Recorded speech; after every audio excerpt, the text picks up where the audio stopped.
پر محمد، درود پر مولا علی، درود پر مولا علی، درود پر مولا یا علی. سبق وفاتح لمن ولد معن الحق بالحق ابو القاسم محمد وآلہ الطیبین الطاہرین المعصومین ولعنة الله على أعدائهم أجمعين من يومنا هذا إلى يوم الدين. أما بعد فقد قال الله تبارك وتعالى في قرآن الحكيم وقوله الحق. بسم الله الرحمن الرحيم. وَلَا سَوْفَ يُعْطِيكَ رَبُّكَ فَتَرْضَىٰ أَلَمْ يَجِدْكَ يَتِيمًا فَآوَىٰ. صلوات محمد اللہ. جس آیہ کریمہ کو میں نے موضوع مجلس قرار دیا، یہ صدقہ ہے 14 معصومین علیہ السلام کا، اور بالخصوص صدقہ ہے معصومہ کونین، ملکہ کون و مکان، صدیقہ کبریٰ، بنت رسول الثقلین، زوجہ امیر المومنین، مادر حسنین کریمین، صدیقہ، طاہرہ، عذرا، راضیہ، مرضیہ، نقیہ، تقیہ، راکیہ، ساجدہ، انصاحرہ، جناب فاطمہ الزہرا سلام اللہ زہرات کا کہ اس نے اس ادنا سے طالب علم کو قوت گویا عطا کی. اور آپ نے اس آیت کے ذہن میں اکثر ذاکرین سے، خطباء سے، مفکرین سے مجلس سماعت کی، لیکن میں کوئی خطیب یا مفکر یا ذاکر نہیں، بلکہ ایک ادنا سا اور چھوٹا سا طالب علم. اس آیت کے ذہن میں چند معلومات اور چند گزارشات آپ کے اذہان عالیہ تک پہنچانے کی کوشش کروں گا. اللہ کے کائنات، مالک کے کون و مکان، اپنی مستحکم کتاب قرآن مجید کہ جس میں اللہ نے متعدد مقامات پر اللہ نے بتایا کہ اللہ کہاں اور کس سے راضی ہوا. تو یہ بتائیے کہ اللہ نے اس آیت میں عظمت علی بتاتے ہوئے، یا یہ کہا جائے کہ عظمت اہل بیت بتاتے ہوئے دنیا کو بتایا کہ اگر بغیر عظمت اہل بیت، اگر قرآن میں عظمت اہل بیت نہ ہو تو پھر قرآن نہیں رہ جاتا. صلوات محمد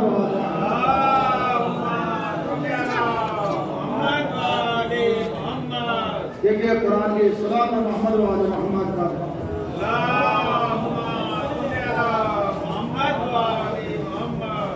دیکھیے سورہ وفا کی یہ بہت ہی مشہور و معروف آیت ہے، اور لیکن اس آیت کے نہج کو دیکھیے گا، اس آیت کے طرز عمل کو دیکھیے، اور اس آیت کے جلال کو دیکھیے کہ اللہ نے اس آیت کے ذریعے سے اپنے بندوں کو کیا بتایا ہے، اس کائنات کو کیا میسج دیا ہے، اور یہ قرآن انسان کو کیا میسج اور کیا سبق دے رہا ہے، کیا درس دے رہا ہے.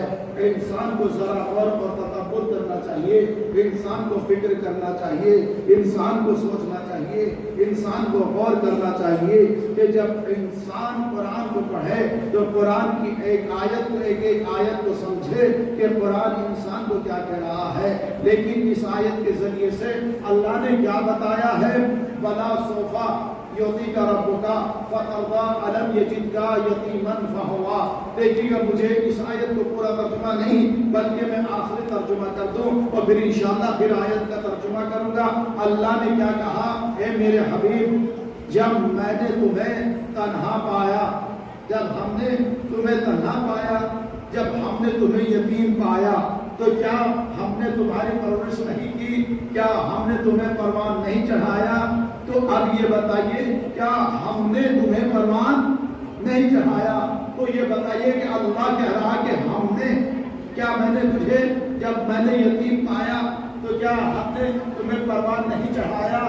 تو اب یہ بتائیے کہ اللہ کیا کہہ رہا ہے؟ عصمت بتا رہا ہے سرکار ابو طالب کی، کیا کہہ رہا ہے؟ کہا کہ اے میرے حبیب جب ہم نے تمہیں یتیم پایا، تنہا پایا، تو کیا ہم نے تمہاری پرورش نہیں کی؟ کیا ہم نے تمہیں پروان نہیں چڑھایا؟ تو بھائی یہاں عظمت بتا دی کہ اللہ بھی ابو طالب کی آغوش کو اپنی آغوش کہہ رہا ہے۔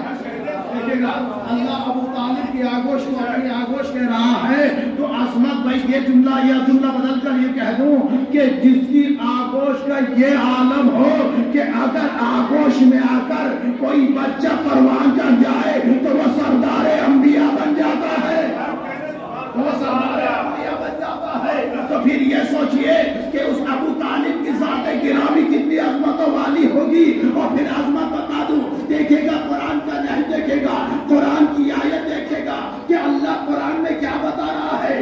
وَلَا صَوْفَ يُعْطِيكَ رَبُّكَ فَتَرْضَىٰ أَلَمْ يَجِدْكَ يَتِيمًا فَآوَىٰ۔ ہم تمہیں اتنا عطا کریں گے، اتنا عطا کریں گے کہ ان قریب اتنا عطا کریں گے کہ تو اپنے پروردگار کی اس عطا پر راضی ہو جائے گا۔ دیکھیں اللہ کس سے کہہ رہا ہے؟ اپنے حبیب سے کہ ان قریب ہم تمہیں اتنا عطا کریں گے کہ تم اپنے پروردگار کی اس عطا پر راضی ہو جاؤ گے۔ بھائی ہر نبی کے پیش نظر آدم سے لے کر حضرت عیسیٰ تک کی تمام کی تاریخیں اٹھا کر دیکھ لے، تمام کی تاریخ کے اوراق کو پلٹ کر دیکھ لے، تمام کی دعاؤں کو پڑھ کر دیکھ لے، تمام کی دعاؤں کا مطالعہ کر دیکھ لے۔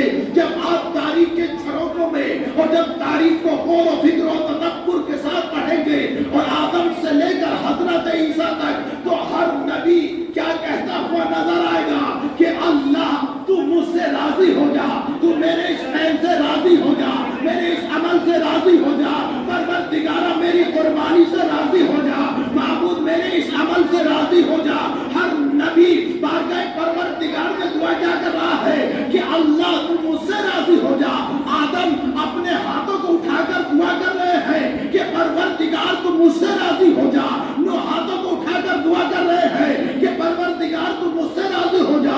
یعنی ہر نبی یہ چاہتا ہے کہ میرا پروردگار مجھ سے راضی ہو جائے، پروردگار یہ چاہتا ہے کہ میرا محمد مجھ سے راضی ہو جائے۔ اللہ میرا خدا، میرا رب، میرا پالنہار، میرا خالق، میرا معبود مجھ سے راضی ہو جائے، کہ مجھ سے راضی ہو جائے، مجھ سے راضی ہو جائے۔ لیکن ہر نبی یہ چاہتا ہے کہ مجھ سے راضی ہو جائے۔ اللہ کیا چاہتا ہے؟ کہ میرا محمد مجھ سے راضی ہو جائے۔ اب یہ محمد راضی کیسے ہوگا؟ دیکھیے گا قرآن ہے، قرآن سے ہٹنا نہیں ہے کہ اللہ سے محمد کیسے راضی ہوئے۔ آپ نے سنا کہ بیت المقدس مسلمانوں کا اول قبلہ کیا ہے؟ قبلہ اول کیا ہے؟ بیت المقدس۔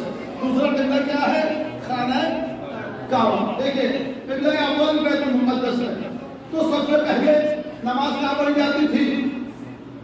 بیت المقدس کی طرف منہ کر کے۔ لیکن نبی عبادت تو کرتا تھا۔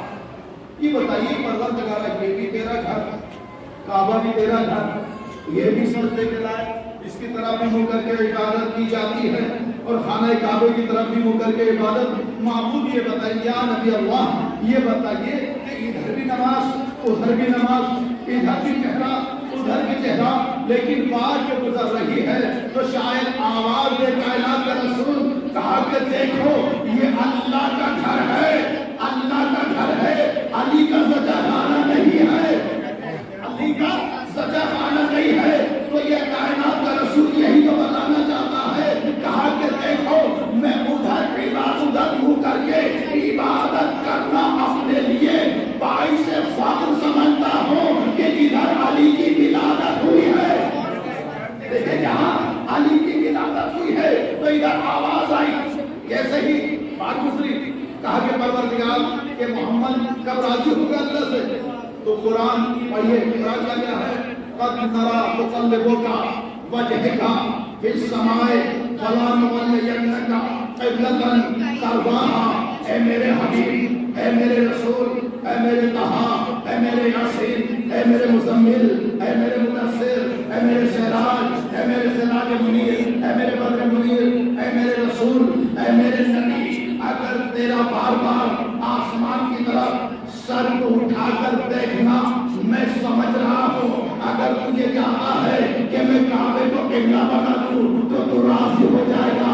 اللہ نے کعبے کو قبلہ بنایا تو کون راضی ہوا؟ محمد راضی ہوئے۔ اب ایک رضا تو سمجھ میں آئی کہ اگر پروردگار عالم کعبے کو قبلہ بنائے تو محمد راضی ہوتا ہے۔ اب محمد کے پیش نظر یہ ہے کہ اللہ کو کیسے راضی کیا جائے۔ دیکھیں گا اللہ نے کعبے کو قبلہ بنایا تو کون راضی ہوئے؟ محمد راضی ہوئے۔ اب محمد کے پیش نظر کیا ہے؟ کہا کہ اللہ کو کیسے راضی کیا جائے۔ تو اب دیکھیں محمد نے بتا دیا کہ اللہ کب راضی ہوتا ہے، کس فعل سے راضی ہوتا ہے، کس عمل سے راضی ہوتا ہے، کس حالات سے راضی ہوتا ہے، کس نوعیت سے راضی ہوتا ہے، کس عظمت سے راضی ہوتا ہے، کس بلندی سے راضی ہوتا ہے، کس رفعت سے راضی ہوتا ہے۔ یہ تو بتا دیا کہ اللہ کب راضی ہوا۔ دیکھیں جب کعبے کو قبلہ بنایا تو اللہ راضی ہوا۔ اب محمد دیکھیں کعبے کو قبلہ بنایا تو محمد راضی ہوئے۔ اب اللہ کو کیسے راضی کرنا ہے؟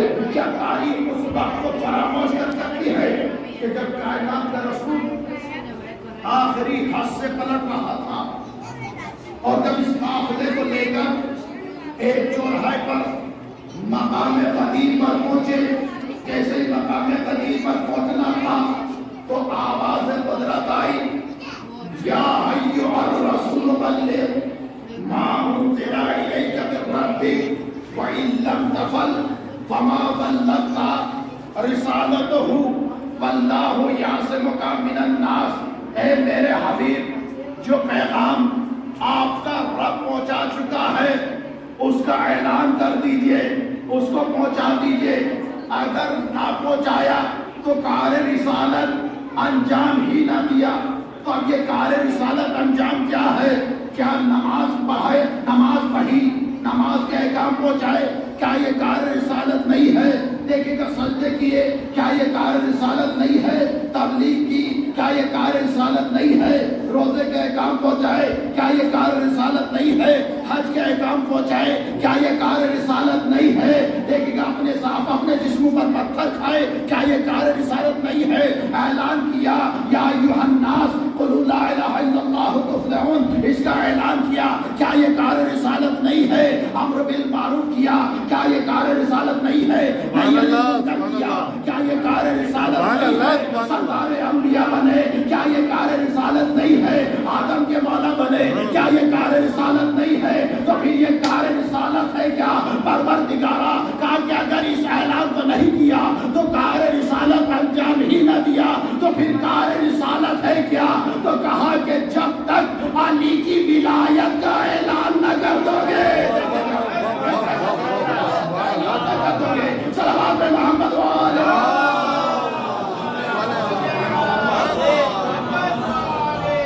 دیکھیں گا حج کے احکام بھی پہنچائے، نماز کے احکام بھی پہنچائے، امر بالمعروف بھی کیا، شرائط کے احکام بھی پہنچائے، مسائل بھی پہنچائے، مسئلے بھی حل کیے، لیکن کار رسالت نہیں ہے۔ تو آپ دیکھیں جب کار رسالت انجام دیا اور اللہ خوش کب ہوا؟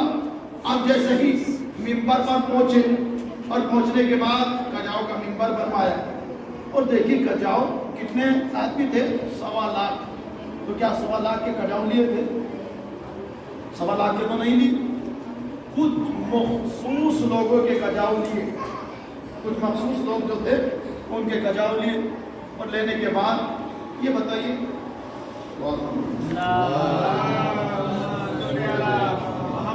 مخصوص لوگوں کے کجاؤ لیے اور جب کجاؤ لے لیے گئے، دیکھے گا ادھر سب مخاطب جو رسول جانتے تھے کجاؤ کس کے لینے چاہیے تھے، کس کے کجاؤ لیے؟ رسول کو جن پر بھروسہ نہیں تھا، جن پر بھروسہ نہیں تھا۔ رسول نے چہرے کو پڑھا، لاؤ اپنا کجاؤ دو۔ رسول نے چہرے کو دیکھا، لاؤ اپنا کجاؤ دو۔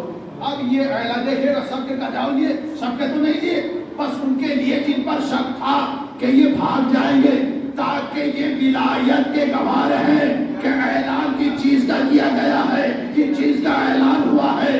اب یہ بتائیں، میں چاہوں کہ میں فلاں میری مجلس سن کر جائے تو میں یہ سوچوں گا، ایسے تلاش کروں گا کہ یہ رکے اور میری تقریر کو سن کر جائے۔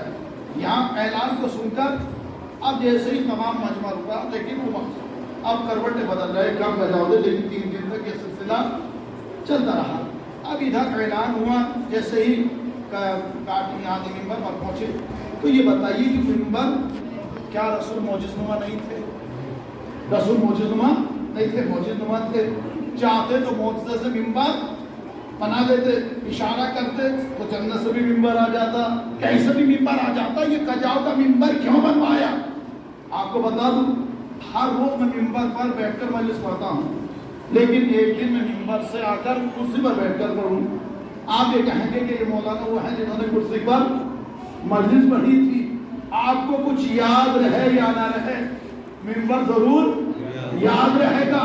تو پھر یہ بتا دوں کہ انسان جب سب بھول جائے گا لیکن کجاؤ کا ممبر نہیں بھولے گا، یہ تو یاد رہے گا۔ اب انتظار کر رہے تھے، ادھر جیسے ہی پہنچے اور پہنچنے کے بعد کہا من کنت مولاؤ فہذا علی مولا، یہ اعلان کیا، ادھر اعلان کیا۔ اللہ نے پہلے تو کہا کہ پیغام پہنچا دو، اب جیسے ہی ممبر پر آ کر اعلان کیا من کنت مولاؤ فہذا علی مولا، ادھر اعلان کرنا تھا مجھے معلوم نہیں، مشیت پروردگار وجد میں آئی، اللہ وجد میں آیا اور مشیت پروردگار جھوم اٹھی اور اٹھنے کے بعد کہا الیوم اکملت لکم دینکم واتممت رضیت دین الاسلام۔ اے میرے حبیب، اگر غدیر میں ممبر پر جا کر اپنے ہاتھوں پر بلند کر کر علی کو مولا بنا دیا تو آج میں نے نعمت تمام کر دیا، دین اسلام سے پروردگار راضی ہو گیا۔ تو میں اللہ کب راضی ہوا دین اسلام سے؟ جب اللہ دیکھے گا نبی نے علی کو مولا بنایا، یہ تو سمجھ میں آ گئی کہ اللہ کب راضی ہوتا ہے۔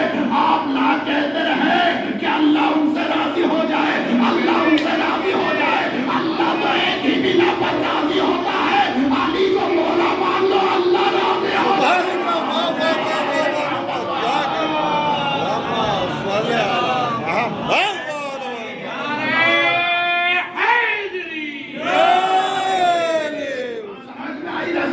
اللہ کب راضی ہوتا ہے کہ پہلے علی کو مولا مان لو تو اللہ راضی ہو جائے گا۔ بھائی اب بتا دوں کہ اگر علی کو مولا نہیں مانا تو پھر اللہ راضی نہیں ہو سکتا۔ اب ادھر اللہ راضی ہوا، ایک رضا جب خانے کعبے بیت المقدس کو قبلہ بنایا تو کون راضی ہوا؟ نبی۔ اب ادھر اللہ دیکھیں کہ نبی نے علی کو مولا بنایا تو اللہ راضی ہوا، تو دونوں رضا سمجھ میں آ گئی۔ پروردگار عالم کعبے کو قبلہ بنائے تو نبی راضی، نبی علی کو مولا بنائے تو اللہ راضی۔ اب یہ تو بتا دیا کہ کب اللہ راضی ہوتا ہے، کب نبی راضی ہوتا ہے، یعنی جب کعبے کی بات آتی ہے تو نبی راضی ہوتا ہے۔ یہ جملوں کو بدل دوں کہ جب ولایت علی کی بات آتی ہے تو نبی راضی ہوتا ہے، لیکن ولایت علی کی بات آتی ہے تو اللہ راضی ہوتا ہے۔ صلوات محمد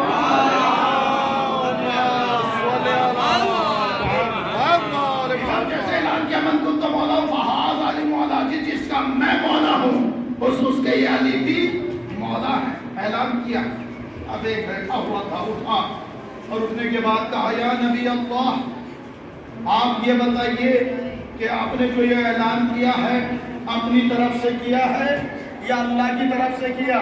کہا کہ اگر اپنی طرف سے کیا تو کیا، اور اگر اللہ کی طرف سے کیا تو کیا؟ کہا یا نبی اللہ، اگر یہ اللہ کی طرف سے ہے، آپ کی طرف سے نہیں ہے تو ابھی مجھے عذاب چاہیے، بس اتنا کہا۔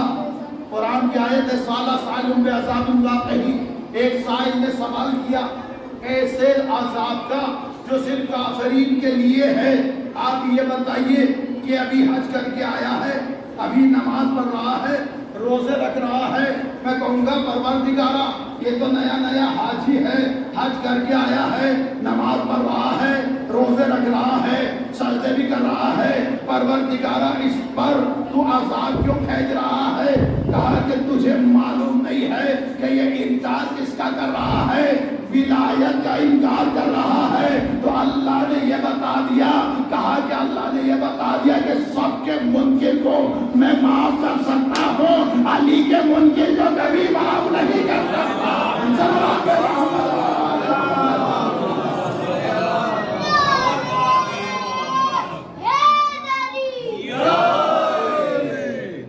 ادھر اعلان ہوا من تم تو مولا فاض علی مولا، کہا کہ میں نہیں مانوں گا۔ ادھر عذاب چلا چل قدم، اللہ نے عذاب بھیجا اور فوراً واصل جہنم ہوا یا نہیں؟ تو اب یہ بتائیے کہ اللہ نے عذاب کیوں بھیجا؟ کیونکہ یہ خلیفہ کا انکار کر رہا تھا۔ خلیفہ کا انکار دو جگہ ہوا ہے۔ اول جناب آدم جب کہا انی جاعل فی الارض خلیفہ، جب میں اس میں روح پھونکوں تو سب کے سب سجدے میں گر جانا، اتنا کہا کہ سب کے سب تمام ملائکہ سجدے میں گر گئے، اللہ ابلیس نے کیا کہا؟ پروردگار میں اس کو سجدہ نہیں کروں گا۔ کہا کہ سجدہ نہیں کرے گا، فخروف نکل جا میری بارگاہ سے۔ چلتے چلتے پروردگار اپنی بارگاہ سے تو نکال رہا ہے، جو اتنی عبادتیں کی ہیں، اتنے سجدے کیے ہیں، اس کا عبادت کہا کیا چاہیے؟ کہا کہ مجھے کچھ نہیں چاہیے، قیامت تک کے لیے زندگی چاہیے۔ تو اللہ نے اس کو زندگی دے دی۔ تو یہ بتائیے کہ دشمن کس کا تھا؟ پہلے خلیفہ جناب آدم کا، اور یہ حارث کس کا دشمن؟ آخری خلیفہ مولا کائنات علی کا بھی طالب کا۔ تو ادھر بھی دشمن ہے، ادھر بھی دشمن ہے، یا کہوں ادھر ابتدا کا انکار، ادھر انتہا کا انکار، ادھر بھی انکار ہے، ادھر بھی انکار ہے۔ دیکھیں بہت ہی اختصار کے ساتھ، یعنی اپنی منزل کو بہت قریب کر رہا ہوں۔ ادھر بھی انکار ہوا، ادھر بھی انکار ہوا، ادھر بھی خلافت کا انکار، ادھر بھی خلافت کا انکار، ادھر ابتدا کا انکار، ادھر آخرت کا انکار، یا کہ ادھر اول کا انکار، ادھر آخر کا انکار، ادھر نبی کا انکار، ادھر علی کا انکار۔ دیکھے گا ادھر نبی کا، ادھر نبی کا انکار، ادھر علی کا انکار، ادھر بھی انکار ہو رہا ہے، ادھر بھی انکار ہو رہا ہے۔ یہ کہ وہ آدم ہے، یہ علی ہے، ادھر تراب کا انکار ہے، ادھر ابو تراب کا انکار ہو رہا ہے۔ دیکھیں ادھر بھی انکار، ادھر بھی انکار، ادھر تراب کا انکار، ادھر ابو تراب کا انکار۔ تو پھر پروردگار عالم نے دیکھے گا شیطان کے دشمن کو زندگی دی، علی کے دشمن کو فوراً موت دے دی، یعنی ادھر قیامت تک کی زندگی، ادھر فوراً موت دے دی۔ تو میں تو اس نتیجے پر پہنچا ہوں، اللہ نے یہ بتا دیا کہ آدم کے دشمن کو قیامت تک جینے کا حق ہے، علی کے دشمن کو ایک لمحہ جینے کا حق نہیں ہے۔ صلوات محمد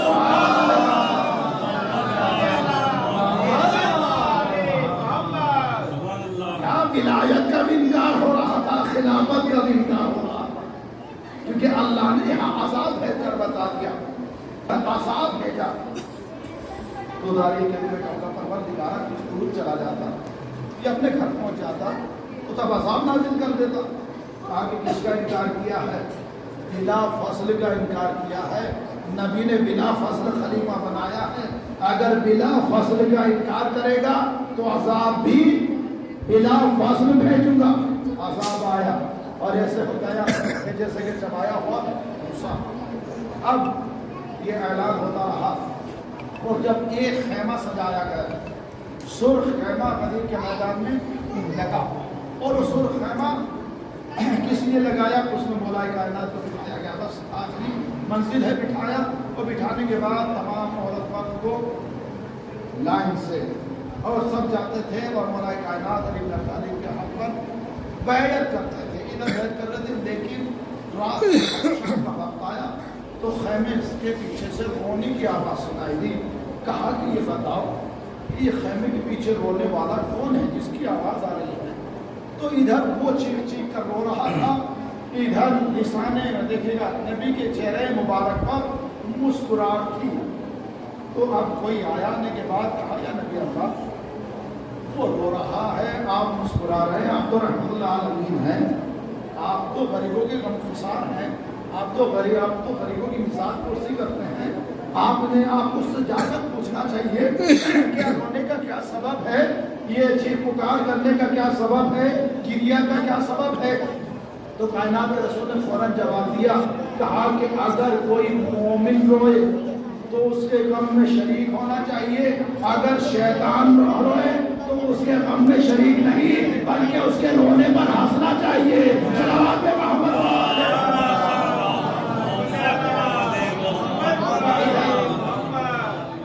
نبی نے اعلان کیا۔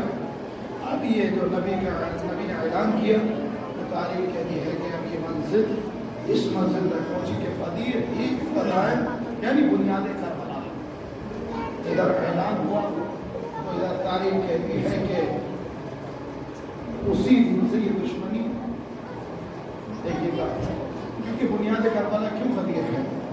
کیونکہ امام حسین نے ایک جملے سے واضح کر دیا کہ اصلی مقصد ہی قدیر جو کربلا ہوئی ہے وہ بنیاد قدیر کے بنا پر، کیونکہ امام حسین نے سوال کیا کہ تم میرے کیوں دشمن بنے ہوئے ہو؟ تو جواب کیا آیا؟ لوگزن لے تم سے کوئی دشمن نہیں ہے، آج مسائل اگر علی مسائل کیونکہ اگر علی جانشین رسول ہے تو اکبر ہم شکل رسول، ہم شکل پیغمبر کہ امام حسین علیہ السلام نے علی اکبر کے لیے دعا کی ہے، کیونکہ امام حسین نانا سے پیار کرتے اور دعا کی تھی پروردگارا مجھے ایک ایسا بیٹا دے کہ جو شکل و صورت میں میرے نانا کی شبیہ ہو۔ جناب علی اکبر تو اللہ نے امام حسین علیہ السلام کو عطا کیا اور جناب علی اکبر پروان چلتے رہے، لیکن عزاداروں جب کربلا کے میدان میں تمام انصار و اقربا اجازت دینے کے لیے آئے تو حسین نے سب کو اجازت دی، لیکن جب علی اکبر آئے ہیں تو عزادار حسین نے جملہ کہا، علی اکبر اگر تمہیں اجازت چاہیے تو اس پھوپھی سے اجازت مانگو کہ جس نے تمہیں 18 برس پروان چڑھایا ہے، جس نے تمہیں پالا ہے۔ عزاداروں علی اکبر سر کو جھکائے ہوئے خیمے میں داخل ہوئے، پر جیسے خیمے میں پہنچے عزاداروں اگر کوئی بیٹا ماں کے سامنے روتا ہے تو ماں جیتے جی مر جاتی ہے۔ عزاداروں بیٹا علی اکبر اور ماں زینب ہو تو اس وقت منزل کیا ہوگی؟ بس علی اکبر کو روتے ہوئے دیکھا، زینب نے تڑپ کر کہا ہے میرے لال علی اکبر رونے کا کیا سبب ہے؟ کہا بھوپی اماں میں نے اجازت مانگی تھی لیکن بابا نے کہا ہے کہ اگر تمہیں اجازت چاہیے تو اپنی پھوپھی سے اجازت مانگو۔ بس اتارو اتنا کہنا تھا، کہا کہ پھوپھی اماں مجھے اجازت دے دیجئے، بس اتنا سنا، سر کو جھکایا، اتارو زینب سے سوال کیا، زینب کہتی علی اکبر کیا 18 برس میں نے تمہیں اسی لیے پالا تھا؟ بس اتنا کہا علی اکبر نے کہا پھوپھی اماں اجازت دیجئے یا نہ دیجئے، اگر روزے محشر دادی آپ سے سوال کرے گی تو آپ کیا جواب دو گی؟ اے زینب تمہیں علی اکبر پیارا تھا یا حسین پیارا تھا، تو کیا جواب دو گی؟ بس اتنا سنا، اے علی اکبر تم نے مجبور کر دیا، جاؤ علی اکبر خدا حافظ۔ لیکن حمید ابن مسلم کہتا ہے کہ جب علی اکبر خیمے سے نکلنا چاہتے تھے 18 بار خیمے کا پردہ اٹھا، 18 بار خیمے کا پردہ گرا، کبھی کوئی بیوی آ کر دامن تھام لیتی تھی، کبھی ام لیلا آ کر دامن تھام لیتی تھی۔ بس عزاداروں تاریخ کہتی ہے کہ اس کے بعد جب علی اکبر خیمے سے برآمد ہوئے تو ایسا لگتا تھا کہ جیسے کہ بھرے گھر سے کوئی جنازہ نکل رہا ہو، پیڑوں میں برپا ہوا۔ عزادار علی اکبر آنے کے بعد جہاں پھوپھی نے اجازت دے دی ہے، بس ادھر حسین ساری جگہ علی اکبر چلے تو حسین نے ایک جملہ کہا کہ علی اکبر جب تک میدان میں جانا تو ضعیف باپ کو مڑ مڑ کر دیکھتے جانا. وفادارو ادھر علی اکبر سوار ہو کر چلے, ضعیف باپ کمر کو پکڑے ہوئے پیچھے پیچھے چلے. جیسے علی اکبر کو جاتے ہوئے دیکھا, باپ سے برداشت نہ ہوا.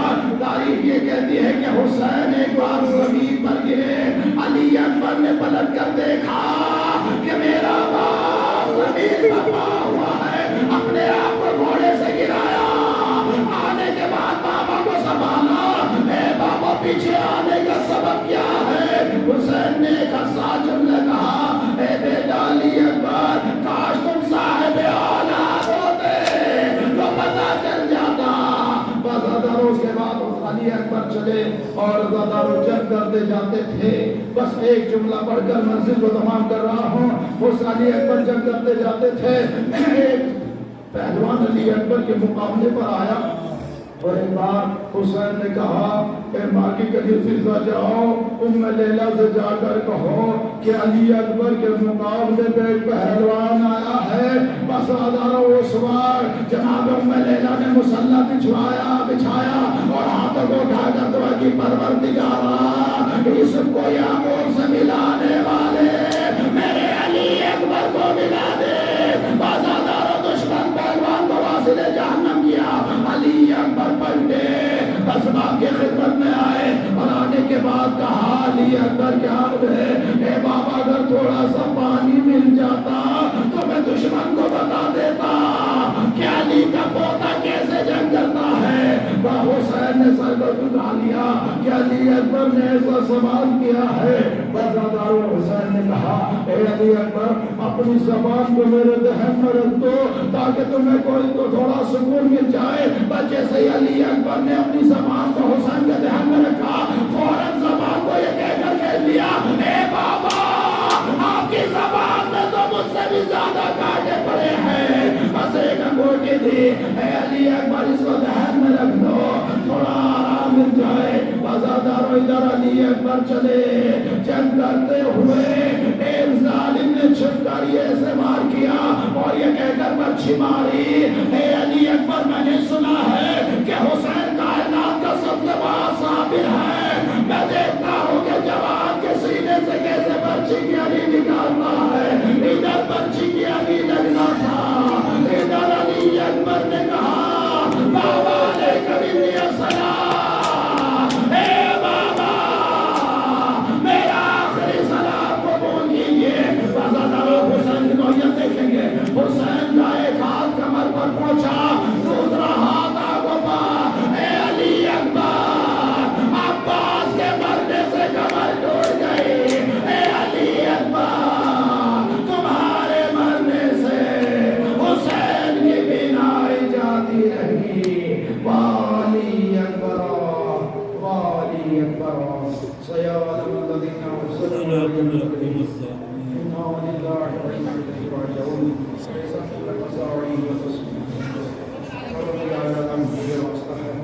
ہمارے سب سے عبادت کا معبود, ہمارے سب سے عبادت کو قبول فرما. مجھے واسطہ ہے ہمارے ناصر, ہمارے ناصر, ہمارے سلامت کا کائنات فرما. معبود آواز پر رحمت نازل فرما. ہمارے معبود کو جوار معصومین علیہ السلام کا کائنات فرما. معبود مجھے واسطہ ہے جناب مسلم علیہ السلام نے کہا جمع قبول ان کا کام کو غیر صلاح فرما. معبود مجھے واسطہ جناب صبر کی بیماری کا ہمارے مانا کی سمجھ میں بیماری مطلع ہے ان کو صحت کا عاجل عطا فرما.